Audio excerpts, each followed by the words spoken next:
कथा के दौरान एक सज्जन ने प्रश्न किया कि संतान पर परम अधिकार किसका होता है? क्या संतान पर माता पिता का अधिकार होता है, पत्नी का अधिकार होता है, मित्रों का अधिकार होता है, या ससुराल पक्ष का अधिकार होता है, या वास्तव में पत्नी का अधिकार होता है? यह प्रश्न जितना सहज और सरल दिख रहा है, इसका उत्तर आपको चौंकाने वाला है। इस प्रश्न का उत्तर जानने से पहले, समझने से पहले आपको संतान की परिभाषा को भी समझना होगा, संतान के बारे में भी जानना होगा। मैं दो पक्ष आपके समक्ष रखता हूं। एक पक्ष एक ऐसा संतान जिसे कंस के नाम से जाना गया, एक ऐसा संतान जिसे दुर्योधन के नाम से जाना गया, एक ऐसा संतान जिसे जयचंद के नाम से जाना गया। जैसे ही आपके समक्ष कंस, दुर्योधन और जयचंद जैसे संतानों का वर्णन आता है, तो आपके मन में एक नकारात्मक ऊर्जा का भाव संचार होने लगता है। परंतु उसी क्षण जैसे ही एक ऐसी संतान जिसे हम राम के नाम से जानते हैं, जिसे हम श्रवण कुमार के नाम से जानते हैं, जब इस तरह के संतानों की छवि हमारे समक्ष आती है, तो हमारे अंतर मन में एक सकारात्मक ऊर्जा का भाव का संचार होने लगता है। हमारा अंतर्मन आनंदित होने लगता है और बहुत ही आनंद के साथ उसको याद करने लगता है।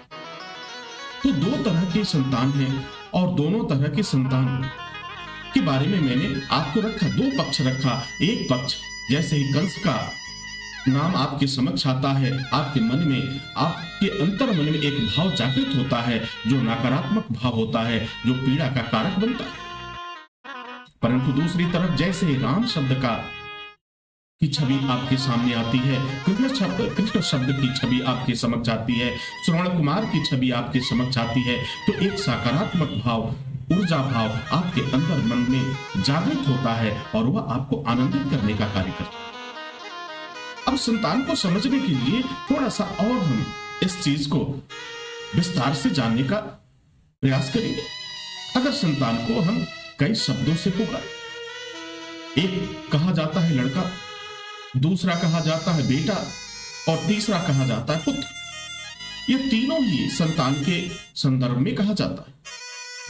अगर हमने लड़का कहा, वो भी संतान को ही संदर्भित करता है। यदि हमने पुत्र कहा, वो भी संतान को ही की तरफ इशारा करता है, और यदि हमने बेटा कहा, वो भी संतान की तरफ ही इशारा करता है। परंतु महाराज, इसमें अंतर क्या है? आपने तो बस संतान को ही तीन तरह से प्रस्तुत किया, संतान को तीन तरह से आपने प्रस्तुत किया। यह प्रश्न बार बार आपके अंतर्मन को झकझोर रहा होगा और पूछ रहा होगा, महाराज श्री क्या बता? अरे पुत्र को ही संतान कहते हैं, बेटा को ही संतान कहते हैं और लड़के को ही संतान कहते हैं, इसमें जानने वाली क्या बात? परंतु मैं आपको एक बात बताता हूं, ये तीनों में बड़ा अंतर है, और तीनों के अंतर को जब आप समझेंगे तो आपके अंतर मन में वह भाव स्वतः ही समाप्त हो जाएगा। संतान तो कंस भी था, जयचंद भी संतान था, दुर्योधन भी संतान था। क्या दुर्योधन को धृतराष्ट्र प्रेम नहीं करते थे? अंध प्रेम के कारण ही, जो प्रेम का अंधापन भाव था धृतराष्ट्र के पास, उसने महाभारत करा दिया। कंस का को भी देखो, उसने अपने पिता को ही जेल में डाल दिया। ये भी तो संतान थी। अब इन्हें पुत्र कहें, इन्हें लड़का कहें या बेटा कहें, क्या कहकर पुकारे, क्या कहकर के संबोधित करें? और दूसरे क्षण जब एक नाम, ऐसा नाम आता है, जब हम कृष्ण का नाम लेते हैं, उन्होंने भी संतान रूप में अपने कर्तव्यों का निर्वहन किया है और समाज को एक सकारात्मक संदेश दिया, पिता और पुत्र का संदेश दिया। पिता और पुत्र के बीच में कैसा संबंध होना चाहिए, किस तरह का भाव होना चाहिए, यह परम पिता परमेश्वर भगवान श्री कृष्ण ने अपनी बाल लीलाओं में दर्शाया है। मर्यादा पुरुषोत्तम राम ने इस भाव को दर्शाया है। श्रवण कुमार ने पिता और पुत्र के स्नेह और प्रेम को और मर्म को दर्शाया। दोनों ही स्वरूप में, दोनों ही रूप में ये संतान है। लेकिन अब संतान को जरा इस तरीके से हम समझने का प्रयास करें। हमने एक शब्द का प्रयोग किया, लड़का।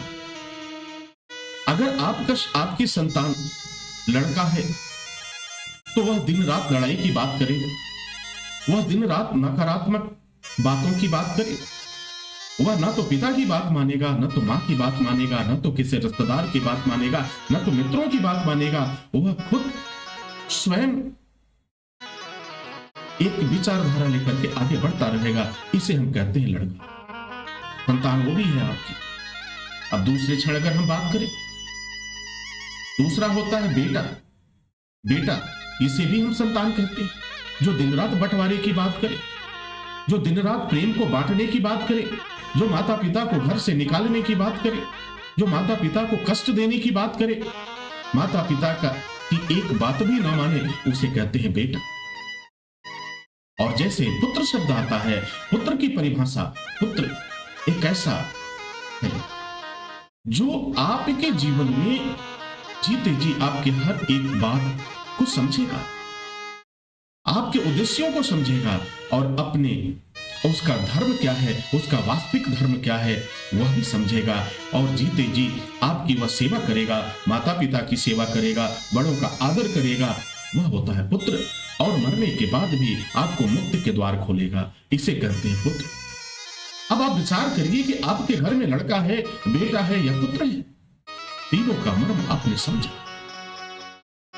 तो पुत्र का होना अपने आप में सौभाग्य है, बेटा का होना दुर्भाग्यशाली है और लड़के का होना तो महानर्क का भागी है। और वह जीते जी ही हम नर्क में निवास करते हैं। आप जरा विचार करो, जहां पे दिन रात लड़ाई की बात हो, जहां पे दिन रात मारपीट की बात हो, जहां दिन रात बंटवारे की बात हो, उस परिवेश में एक माता पिता किस तरह से आनंदित हो सकते हैं? क्या उनका जीवन कष्ट में नहीं होगा? क्या वह अपने आप को सौभाग्यशाली माता और पिता समझ पाएंगे? तो प्रश्न उठेगा और इसका जवाब होगा, उत्तर होगा कदापि नहीं।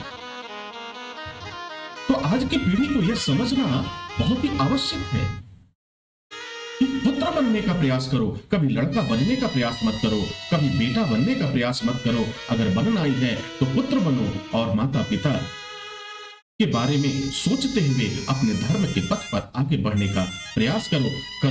परमपिता परमेश्वर ने भी यही कहा। भगवान श्री कृष्ण ने अर्जुन को गीता में संदेश भी यही दिया। श्रीमद् भागवत का सार भी यही है, रामचरितमानस का सार भी यही है। और भगवान भोलेनाथ ने माता पार्वती को जो बताते हुए जो प्रेम तत्व का भाव को प्रदर्शित किया है, वह भाव भी अपने आप में वह पुत्र की तरफ ही इशारा करता है और उस भाव को इशारा करता है।